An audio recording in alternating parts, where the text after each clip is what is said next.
Welcome to the 11th episode of Profs Radio, the show to A-star your business by learning from entrepreneurs on experience how to solve problems. I'm your host, Peter Martin, Director of Profs.biz. Today we have Nerducator, James Lane from Hypestar. Good morning, James. Do you want to say hi to the listeners and tell them about what you do? Absolutely. So, hello everyone. My name's James. So, I am the Nerducator, a portmanteau of nerd and educator. So I teach people to do things that you might consider nerdy. So that could be anything from websites to SEO to doing cool things online like Facebook. That's essentially what I do. So I'm a digital skills trainer, and I've done that for about 3 years with Hypestar now. Thank you very much for telling us that. Can you tell us a little bit about your journey and how you got to where you are today, teaching people how to do digital marketing? Okay, yeah. So I've always been in training for quite a while, probably about 15 years now. I used to work for a company called EDS, which we had 132,000 employees. No one's ever heard of us. We're very much a back office environment. It's now Hewlett-Packard for reference. And the corporate headquarters for EDS was in Dallas, Texas. So I relocated over there to run part of their North American training solutions. And that's where I really sort of cut my teeth in training. And I realized that through that role, I got to work with some really cool people from like Microsoft and Google, and Facebook, and got to sort of learn more about what they do and how they do it. And I got really excited about that. And that's, again, the nerd in me, because I think it's really cool. But I was able to understand maybe that on a very technical level, because I'd kind of gone from that computer science university angle into technology. But essentially the combination of that training and the technical understanding allowed me to combine the two into technical training.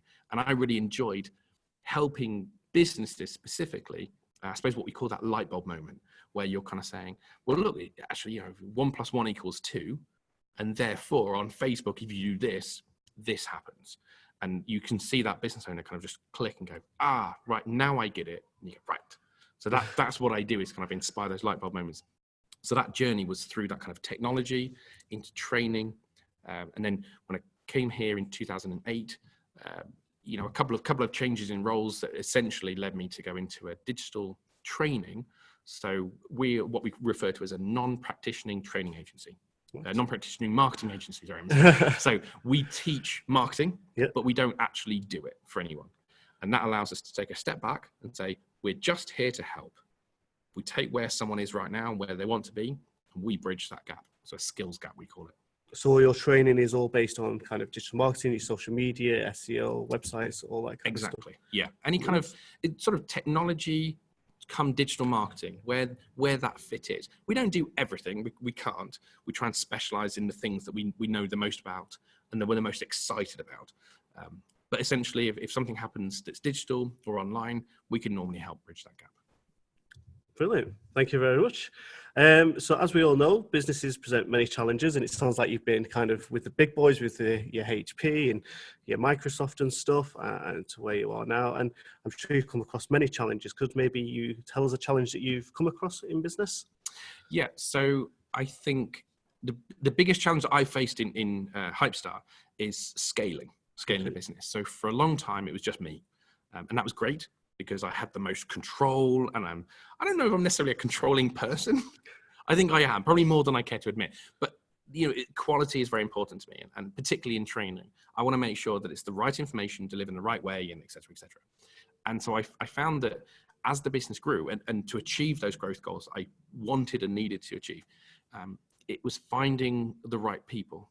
And I struggled with sort of letting go, and to an aspect, and also finding the right person to complement, or maybe the opposite of compliment, maybe to sort of reject me, as it were. So like, I do what I do. I didn't want another me. I wanted someone who was better than me.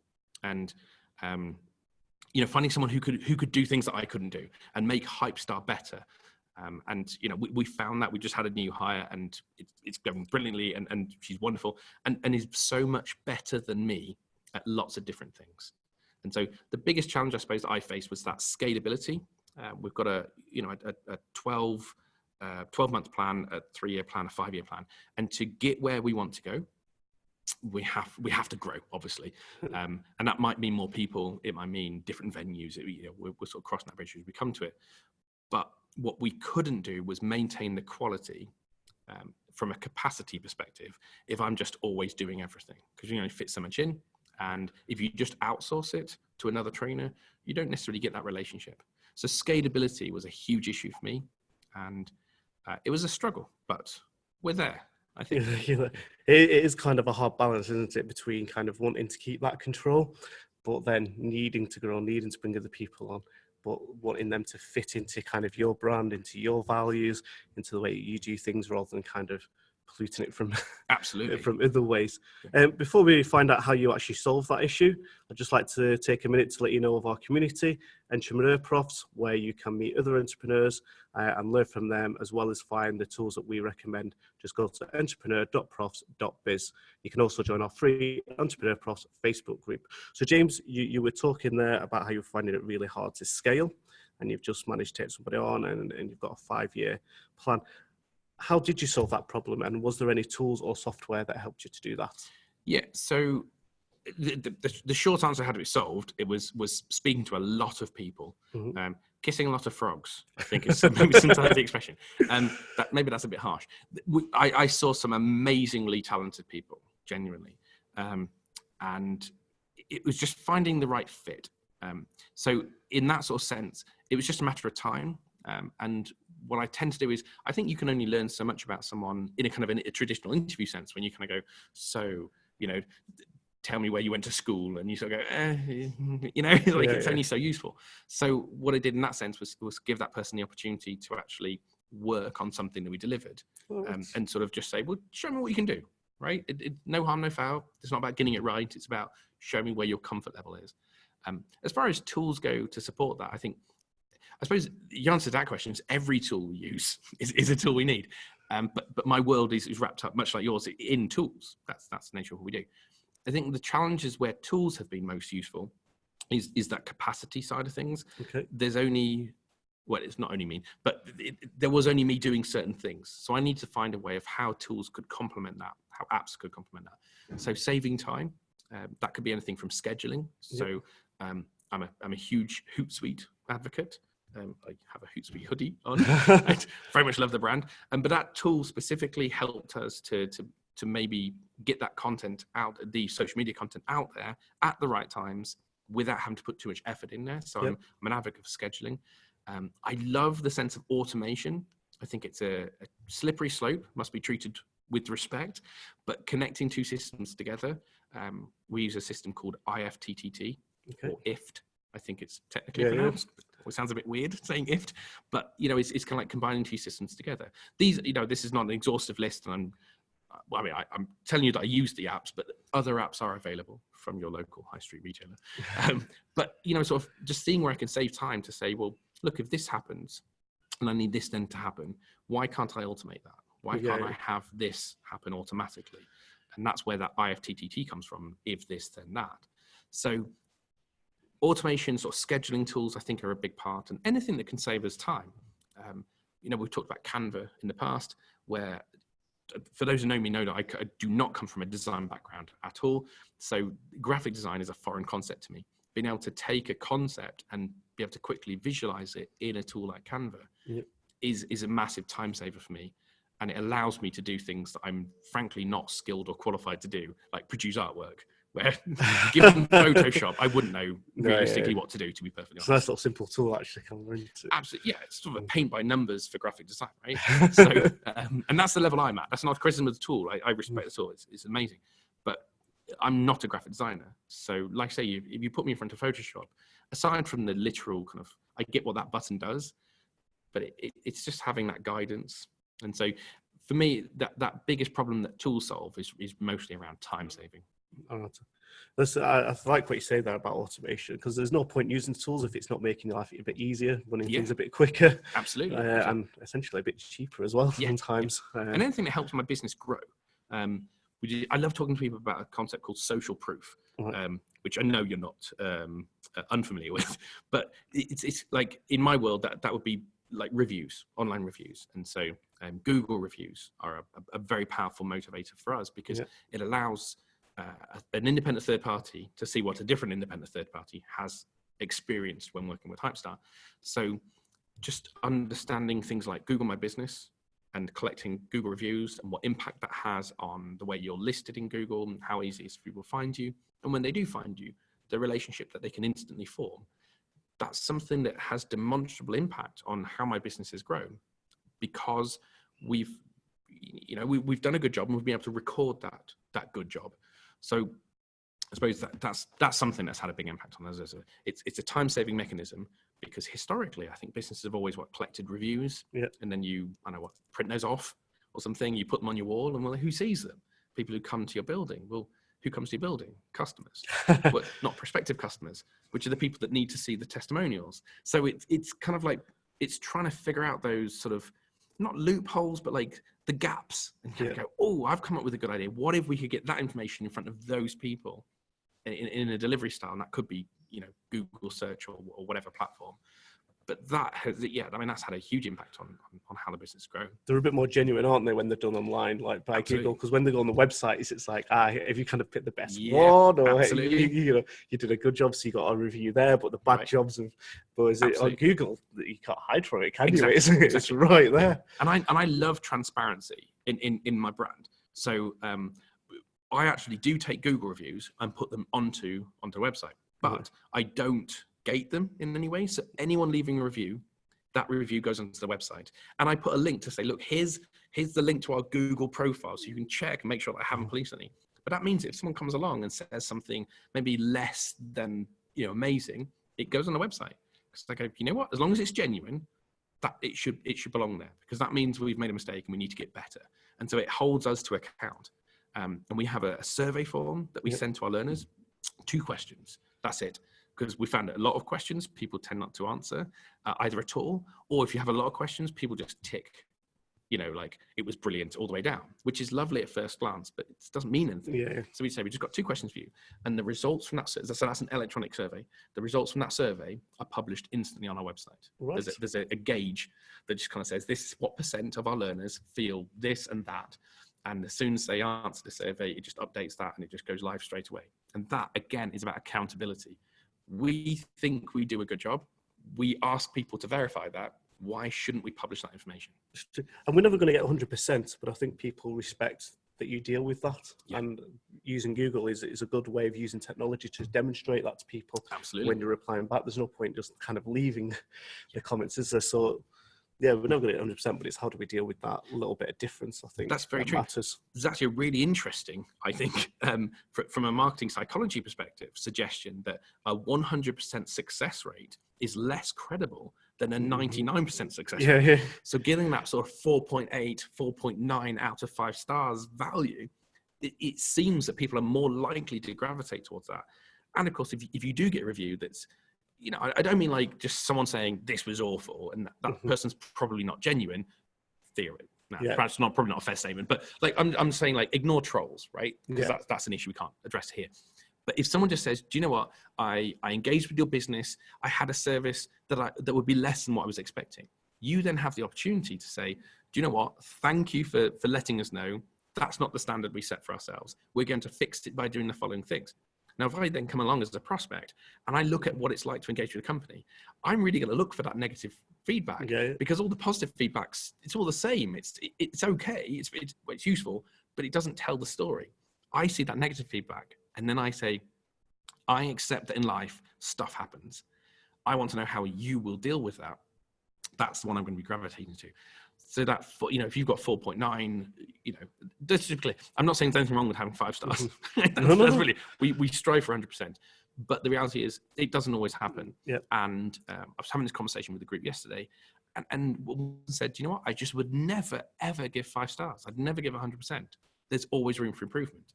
Now, whether we agree with that concept or not, the reality is that person saying, do you know what? In my world, 4 stars out of 5 is the best you're ever going to get. So if that person was leaving a review that was 4 stars, I'd say, well, I have to accept that that's the best I was ever going to achieve. But tell me what that other star is. Yes, exactly. That's where the constructive side of it. Now, what could I have done? What does perfect look like to you?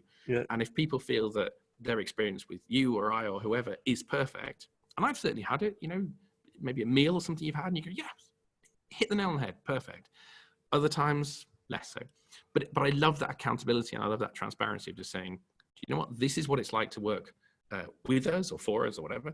And here's a bunch of people telling that story, totally uncoerced. I mean, don't get me wrong, I prompt them. I don't think there's anything wrong with saying, please leave me a review. But you've not told them what to say, basically. Tell other people what your experience was. Let them know whether they should engage with us or whatever the term might be. And people do that, touch wood, mostly positively, overwhelmingly positive, I think it's fair to say. But yeah, we get some 4s, 4 stars. And yeah, I go back and say, thanks very much for leaving your review. It genuinely is appreciated. I'd love to know where did I miss out? Where did I miss that final star? What could I have done? And some things are within our control and some things not. Sometimes it's just venue. People are there and they go, the heating didn't work. It was too cold. I go, that's fair. There's nothing I could have done about it, but I take the point. Yeah. I will ask ahead of time next time. We don't really think to ask whether the heating's working. No. We just assume it does. Yeah. But it's a fair point. Like, we can address that in some way. Other times people just kind of go, you know what? There wasn't enough Haribo. And you go, okay, I'll take that on board as well. Bring your own next time. We're sort of famed for provision of sweets. Okay. So we kind of go, okay, yeah, we can go shopping the day before. So that's you get fine. knowledge and diabetes on a house. Yeah, we don't aim for that. We're just going for the knowledge. But, a little bag of gummy bears shouldn't cause too many issues. But you don't have to eat it. We do sometimes have healthy stuff as well. But yeah, like it's having that constructive feedback is, I think, so valuable. I think we've talked a lot about egotistical side, and it's something that I strive to not be, and therefore I'm happy enough someone saying it wasn't perfect, as long as they're okay with me saying why. Yeah. What could I have done? And if the answer's there, awesome. If someone just says, oh, it wasn't great, and I say why, and then they don't answer, I'm kind of like, that's not helpful. Because they're saying, I have the answer, not going to tell you. And that does frustrate me. But it's, for me, I suppose, wrapped up all together, it's all about that relationship with the customer. There is one person who can have the biggest impact on my business, and that is the customer. Yeah. I can only do what I think is a good idea, and some of my ideas have been brilliant. Some of them have been awful. And I've put on courses where, in retrospect, looking back, I can go, you know what, that was really for me. I wanted to talk about that topic. There wasn't a lot of interest for it in the community. Yep. And so I just accept and say, you know what, I made a mistake. I'll scrap it. And so I just 86 that, and then we go on to something else. The customer, the learner, the end user is in a perfect position. And that's why my sort of holistic community is so valuable to me. In every sense of the word, because that's a group of people who are saying, you know what, we'd like to learn more about that topic. Yep. And I can respond by saying, oh, okay, that's fine. Yeah, we can do that. Or conversely, no, we can't do that. But we'll try and find someone to bring in, and that might be part of the Hypestar family. Or we might just have to say, do you know what, we can't do that. It's not really appropriate for us to bring someone in sideways. Yep. So we're just going to refer out to that other organization. So speak to them. They're the best person to talk to you about that. And that gives us, again, that transparency, that credibility, that people know that we might be the best first touch, right term, first point of contact, to kind of say, I need this, knowing that we're going to be credible and honest to sort of say, we're not the best person to do that. Best company, I suppose. Yeah. Go speak to these people, or yes, we can do it, or whatever the solution might be. And that's it. That relationship is so important to us. And it's all wrapped up in that kind of transparency, credibility, helpfulness. Yeah. I'm glad that you touched on how to build those relationships by using online, because people generally like where they can be maybe a little bit more anonymous online, a bit more less awkward than face-to-face as well. And Google is great for that, as well as some of the other ones, because you are absolutely right. Relationships with customers is the basis of everything we do. No customers, no money, absolutely. No business. Yeah. And so we always have to be taken away from there. So just moving on to about some of the training that you do, what would be your top tip for entrepreneurs who maybe want to do more marketing or get started with doing more marketing online? I think there's a barrier, right, for a lot of people. So if you're truly just getting started, as in like literally your business is new, I think starting off with one thing that you do really well. So if we think about like the number of platforms out there, Facebook and Twitter and Instagram and YouTube and all that kind of stuff, they're all brilliant at different things. And so I would always kind of encourage someone to do one really well rather than start 6 accounts right now and kind of half-ass them for the next 6 months. So that's not to say, I'm not saying a business shouldn't have more than one account. I'm saying maybe it's not the right way to start. Maybe you should just, let's just say take Facebook as an example. It would be better to have a Facebook page that is really driving engagement, that's really forming that relationship, right? And sort of building the community and building a following, a tribe. And then you can kind of say to that community, you know what, we just launched a YouTube profile, right? And so on that channel, we're going to be talking about this stuff. And some of that tribe will go over to YouTube as well, and you can build it sort of holistically. So starting off like, maybe learn to walk before you can run. That sounds a bit patronizing. It's not really how I mean it, but it's like, just sort of take it one step at a time. Don't feel pressured into going, I must have everything. For those who are already doing it, I find that the biggest barrier, in my experience, for businesses is video. Right. And a lot of people are kind of like, I don't want to be on camera.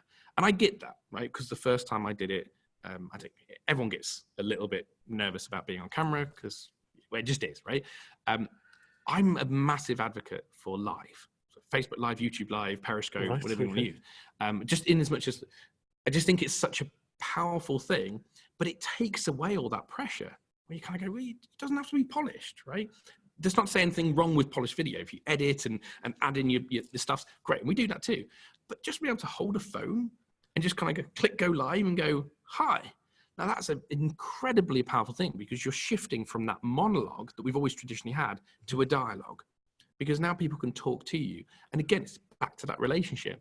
So I suppose the biggest tip in that regard, and it's going to sound a bit blunt, it's kind of like fake it till you make it. Right. Okay. Just do it. Just get on camera, get it. Figure out what you're going to say. Have a script, right? Which, and by script, a very loose sense of the word. So it could be a post-it note stuck to the bottom of your phone with 3 bullet points. Right. So you can just have a quick glance down and go, all right, here's the 3 things we're going to talk about. But once you kind of get that content out there, you'll be overwhelmed by the positive response that you have. People don't judge you. Or in my experience, they don't. And you know what, the weird thing is you build up this community, you've got this great relationship with all these customers, and they're all invested in you. That's why they're there. And yet it's the community that we think are going to judge us harshest. But they're all the people who have invested in us. Yep. Nobody wants you to fail. Everyone wants you to succeed. And once you get over that hump, you then realize it's like, so what if I go live and I make a mistake? What if I accidentally say that Twitter has 2 billion users? And my community is not going to judge me for it, because then I can go, do you know what? I don't know why I said that. Sorry, I meant Facebook. Yeah. Sorry. Do you know what I mean? And like, no one's ever sent me an email and gone, idiot. That's not true. People have sent me emails saying it, but not because of that. But not because of the live, yeah. It's like, I just got over that hump and I went, I don't feel judged, because the people who watch my videos aren't in the business of judging me. Do you know what I mean? It's like nobody's ever actively sat there and gone, oh, I hope he stumbles. I hope he says the wrong thing. I hope he forgets the script. Like, why would you? Like, people don't do that. They come to you for value, not to Right. watch for mistakes, don't they? Absolutely. So some of the girls, that's fine. As long as you're kind of dropping value, people are going to keep on watching your videos, keep on researching. I like the tip about the post-it note, because as soon as there's camera, I get a kind of like rabbit in headlights sort of thing. Absolutely. And it's like, I knew what I was going to say. No, I don't. Yeah, absolutely. That's a great tip. It was something I started using, like almost old school, where it's like maybe like a flip chart in the background and just write things on there. And then I found that when you watch it back, the eye line maybe is a little bit too movement, you know what I mean? And so the post on the bottom of the phone, just kind of like, well, you've got like a what is that, 2-inch gap kind of thing. And you can have a glance down, sort of go, it's close enough that you don't really see it. And I like bullet points rather than a verbatim script, because with bullet points, you're doing it on the fly, which is kind of the whole point of the verbatim scripts. We use verbatim scripts for our pre-recorded stuff, because if you do make a mistake, you go back and re-record it. It's fine. We don't do much polishing. But yeah, for the live stuff, I just think I want to talk about 1, 2, or 3 things, etc., etc. And it's supposed to be fun. Yep. I think that's the biggest disconnect, that people just don't realize that the people watching your videos are, to use the term, your friends. And I don't literally mean that in a relationship sense, but they're your friends, they're your business friends, they are your customers, they have invested. People always invest in you. your business or your brand. Your product, your brand. See, made a mistake. But I'm fine with that. It's fine. We'll cut it in the edit. We'll fix it in post. Yeah. But like it's your product, your brand. And so, if I watch some content that you've created, it's because we have a relationship. And so I want to see what you're doing. If you then misspeak, or I don't know, you're on camera and you seem nervous, then the only emotion that makes me feel is, oh, I wish I could help. I want you to feel more comfortable because you're a nice person. I don't have any negative feelings about that. And so we need to make that mental disconnect between the people watching us, who are literally our investors, from feeling anything negative towards us. And once you can kind of get over that hump, you start going, oh yeah, they're literally, every single person watching me wants me to succeed. So I'll just give it a go. And you give it a go, and then people, love the heck out of that thing. And they're sort of leaving comments going, yeah, this is brilliant. And you go, oh, I'm supported. I feel good about this. And so you want to do more and more and more. And as long as the content's there, right? And the content's got to be good. Going live on Facebook and just talking for an hour about rubbish is probably not going to be that helpful to anyone. But if you're giving tips away, if you're helping people, or even if you're helping people by selling to them because you're providing a service, that's fine. Yeah. But just get over that hump, make that mental disconnect. It's something we all have to address. Even I would imagine, movie stars. The first time you're on camera, you're kind of sitting there going, okay, I'm a bit nervous, and you go, okay, but you know what? Try it that first time, see what the result is. I am absolutely confident that the benefits will outweigh any ill feeling, but we all feel it. Mm-hmm. I'm less so on camera just because I feel like I have a mental disconnect where I'm kind of like, it's just a camera. Hello. but with all due respect, you're just a circle on the screen. It doesn't mean anything to me. I respect the people watching at home, but I can't see them, so it doesn't make a difference to me. For me, it's going on stage. When you got, the very occasional, it's not a common thing, but you go on stage with 5,000 people in an auditorium, and then you're all mic'd up and you've got stage lights. And I had to do this in a massive presentation once, and I was freaking it. I just couldn't, like, the motor function stopped. I was like, what am I going to do? And I just went, I've just got to go out there because, at risk of sounding egotistical, it was all about me. Like, no one else was going to go do it. So I was like, okay. And I went out there, and you know what? In an instant, I realized I had nothing to worry about because all of the stage lights were blinding me, and I couldn't see anyone past the first row. So suddenly, I was really talking to about 50 people. I was like, brilliant, that's our normal numbers. I couldn't see any rows behind it. So I'm just like prancing around the stage, doing my thing with the mic, like telling my stupid SEO jokes. And, I can just hear the laughter. But over time, like in the first 20 minutes, I'm like, hey, this is pretty cool. I'm really enjoying this. And I got over it because I realized not one single person there, because they'd all said, come here, James, talk about this thing. Yeah. Not one person there wanted me to fail.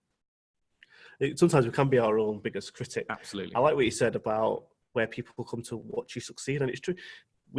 If we're all helping each other to succeed, we succeed as well. Absolutely. If businesses start failing, then who are we going to sell to? Who are we going to buy from? Yeah. And that actually has a negative effect. So by helping everybody succeed as a collective, we all succeed, because then we're kind of producing our own customers by helping people 100%, succeed. 100%.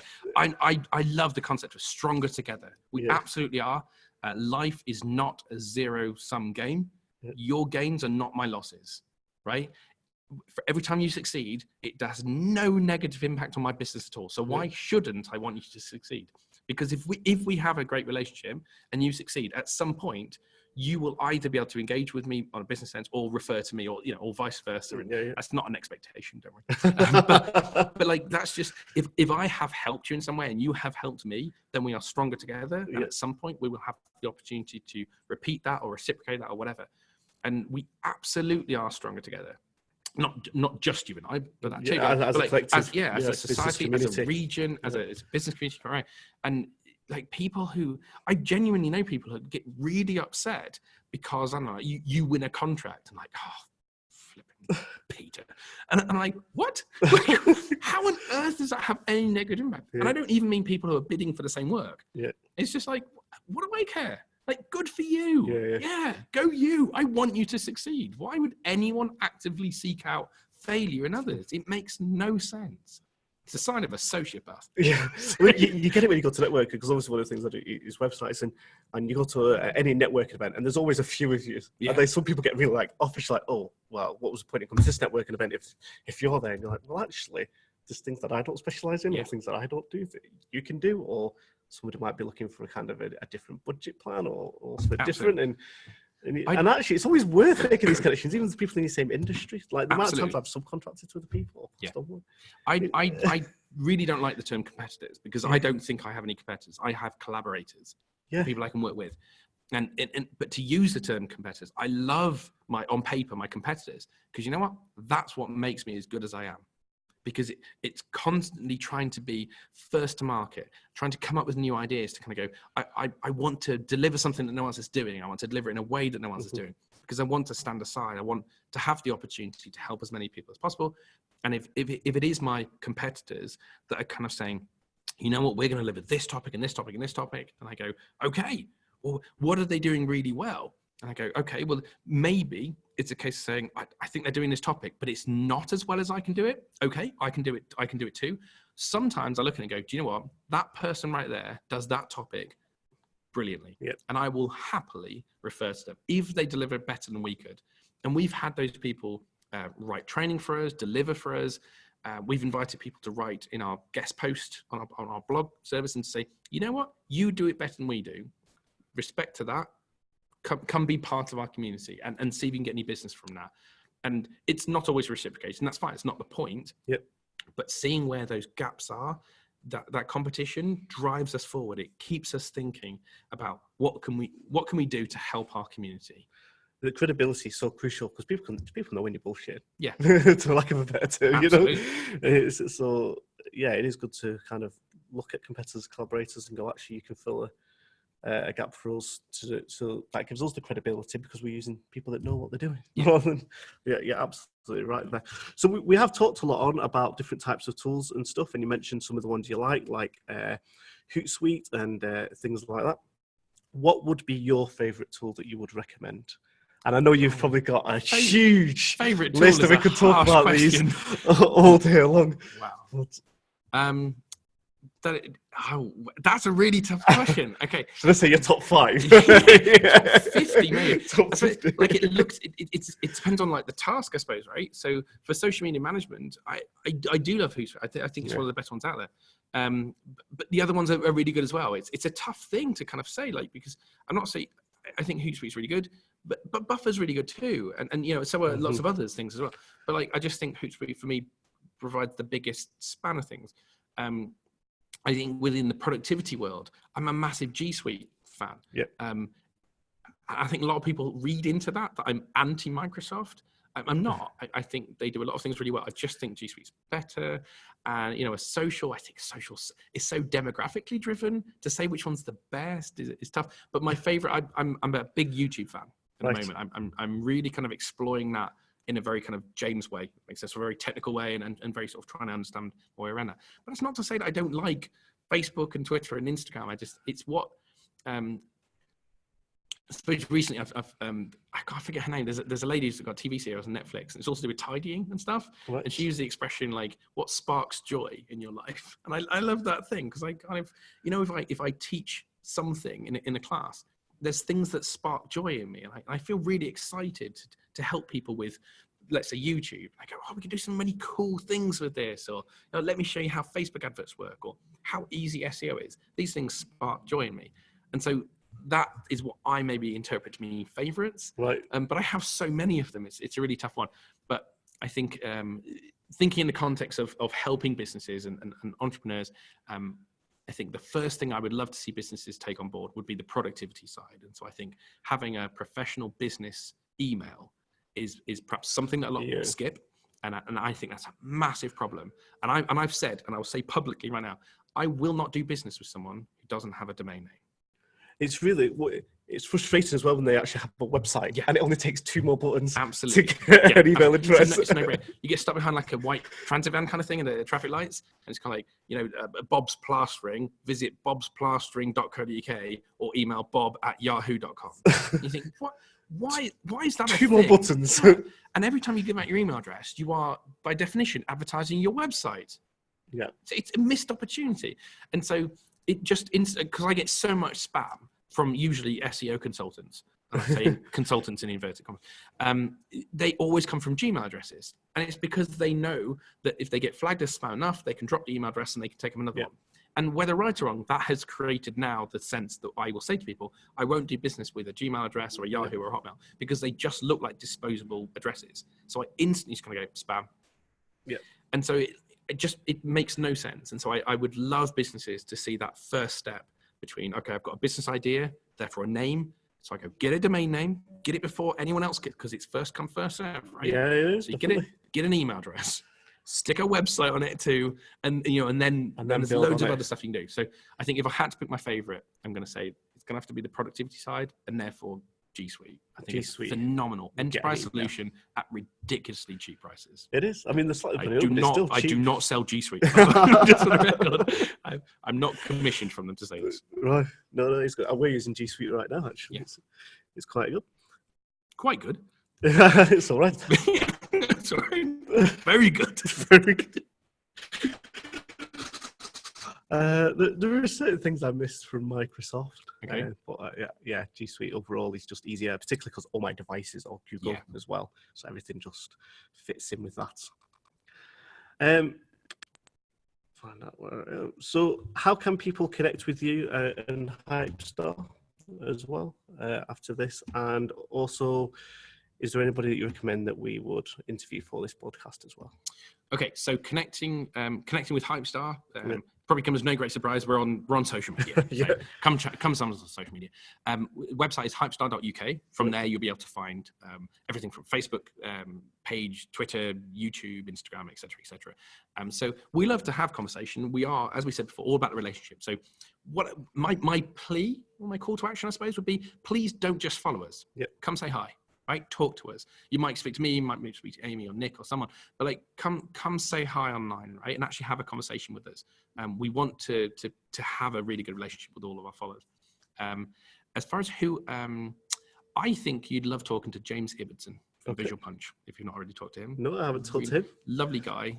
He's written some content for us, and what he doesn't know about video probably isn't worth knowing. Right. Okay. That probably will be quite a useful one. Thank you so much for coming on this podcast. You've dropped so much value bombs and give us so many recommendations. So really appreciate that. Remember, listeners, to check out our community and Facebook group. Go A-Star Your Business today.